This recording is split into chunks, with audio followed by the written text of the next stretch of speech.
Yeah, well, what about the price? Not your average radio show, bitch! You can make any sandwich, wrap, or salad a combo with your choice of Alright, we're going hot in 5. and a 15-ounce drink for just $2 more. Okay, And we're hot. I have a great idea. Let's go to Subway first. You know what? That is a great idea. Subway. Eat fresh. 96.9 WJMZ, where Southfield jams. This is Not Your Average Radio Show with myself, Jamison Shaw, Casey Lambert, Adam Zellick, and Scott Baker. And we're here to help you save some money. And Casey, I think you had an excellent suggestion over the break. Well, I've been working for corporate conglomerate Home Depot for quite some time, as a part-time job. And I just went through a class the other night, and they were talking about how prior to having, bigger stores like Home Depot and even before that, Builder Square, people weren't doing things themselves. They didn't really have the avenues to do so. So they'd have to call a contractor to do it. Now they can go to the Home Depot or the Builder Square doesn't exist anymore, but Lowe's or Menards, and pick something up and do it themselves, saving them money, being more self-sufficient. Right, and Home Depot actually offers classes, don't they, about you can learn how to build a shed or build a greenhouse garden or things like that. Yeah, so it's bred into a new type of people called DIYers, do-it-yourselfers. And I know Adam is quite the avid do-it-yourselfer. Oh, I'm always a do-it-yourselfer. Anything that I can do myself, I'm not going to rely on other people to do for me. He just likes to cultivate corn himself. That's what he likes to do. Hey, grow your from own Nebraska. Hey, you're a big step in that old ethanol process, man. Hats off to you. There's good money in that industry. Hey, growing the corn, that's what I do, and it's very self-sufficient, so I'm already a step ahead of the game. Yeah, see, Scotty, be a little quiet over there, dude. What do you got to weigh in on self-sufficiency when it comes to that? I totally agree with the do-it-yourself mentality. He agrees with everything. A lot of the clothes that I work on, I sew together and just totally put together myself. Wait, stop the program. Scott, you sew? Yes, I do. Where did you learn to sew? That's what I'm curious. Through friends. Oh. I learned What how kind of friends, Scotty? Good friends. Boyfriend. Fair enough. Oh no, we're nice to Scott. We're nice, but that's awesome that you sew. See, he's making his own clothes now. Not only do you have people that do home projects themselves, they make their own clothes. They and even more so, grow their own food, kind of stuff. Well, we kind of went through a reverse process. I mean, way back ago, I'd say almost a century ago, almost everybody was. Well, not everybody, but a grand majority of the people were self-sufficient. And then we kind of went through an age where it wasn't happening as much.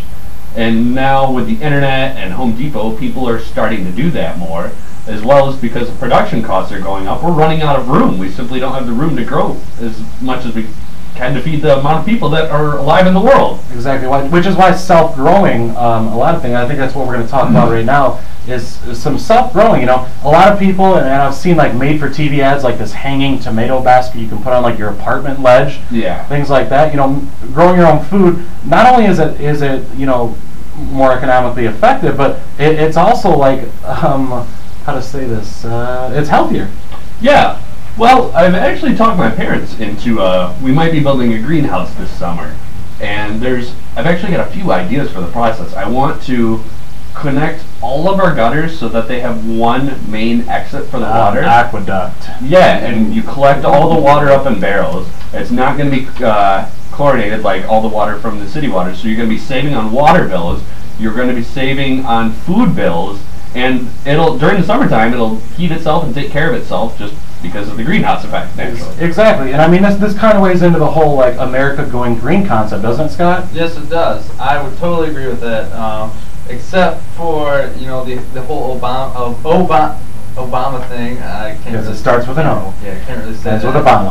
Obama. Tripping over my words right there. Yeah, but I think what Scott's trying to say can be summed up with Adam. Oh yeah, well, I don't think I ever know what Scott's talking about, but either way, I like your greenhouse idea, and that's just a good idea. If everyone could do things like that, of course not everyone can, but it would really help out, of course, everything, and I think it's a great idea. I like it. But there's one thing I should probably point out, how I mentioned that we'd be saving up rainwater and collecting them in different cisterns throughout the yards.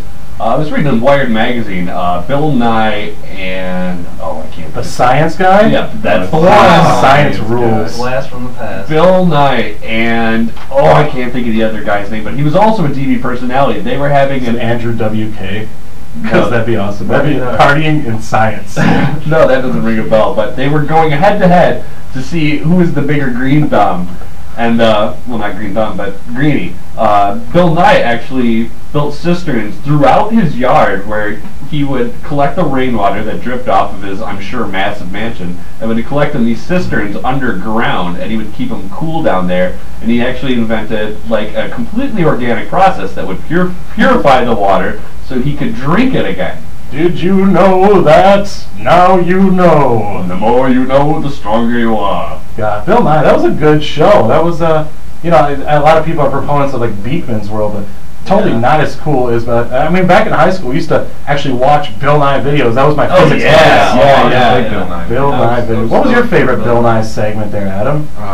See, there's so many good ones. Hard to remember, though. It's been a long time since I watched Bill Nye. I don't really remember too much about it, but I do remember I enjoyed it very much. Bill Nye is a very smart guy and a very great science guy. Well, Adam, you, sir, are a festizio. You bite your tongue. I just made that word. I was being a Jagosaurus Rex. I was just funning. But yeah, so we've talked about, you know, growing your own plants, growing your own vegetables kind of thing. And don't, you know, make fun of me if you will here, but I'm a chicken farmer. I know, we were actually talking about this yesterday. Remember, I wanted to buy some of your chickens off you. Yes, you wanted a pet chicken. Oh, Yeah. Yeah, I can't say I wanted it so much for the farming and the egg aspects as much as I wanted to be able to tell girls, oh yeah, I've got a pet chicken at home. Oh yeah, I'm sure you use that exact terminology too. That's a deal sealer. Well, chickens is like this. In an urban area, you're going to run into problems. I mean, chickens are by nature a free-range type of animal. They're livestock, you know, much like sheep or cows, you know. So having chickens in the city is a lot tougher. But you can, however, keep them contained and still have them more prone to laying eggs. Well, you were telling me before that they're very social animals, so you can't really just have one though, can you? Yeah, I mean, you could have one, but you're going to need to spend time with the chicken.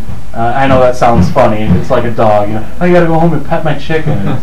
It's just horrible. But I wouldn't be thinking of dog if you told me that. But oh yeah, nice. would. Oh yeah, show it to me. Show it to me.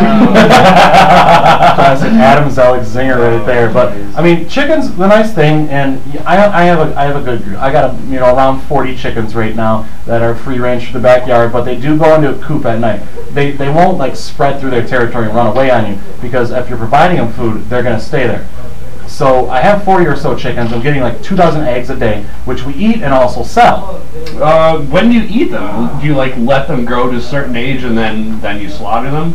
Well, when it comes to chickens, start producing eggs within 9 months of their hatching. We hatch our own chickens too, but we slaughter typically roosters. A lot of the processed chicken you eat is hens. It gives more of a tender, less of a tough meat. Mm-hmm. But we typically keep 2 roosters around, and they'll fertilize every hen. Like seriously, you think humans are a bit promiscuous? You should see these chickens. Oh boy. Yeah, you hear a lot of crowing, and a lot of people think roosters crowing in the morning. No, they crow all day long. It's so annoying because we have one rooster that just sounds like death. And, yeah, I named him Carl. So that's good stuff. But yeah,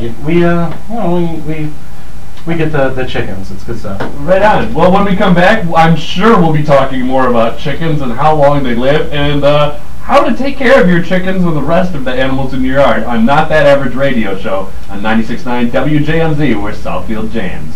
Life can be stressful sometimes. I resisted saying choke your chicken. It's so many times. It's horrible. I know, I just think about it. Oh, good stuff. Good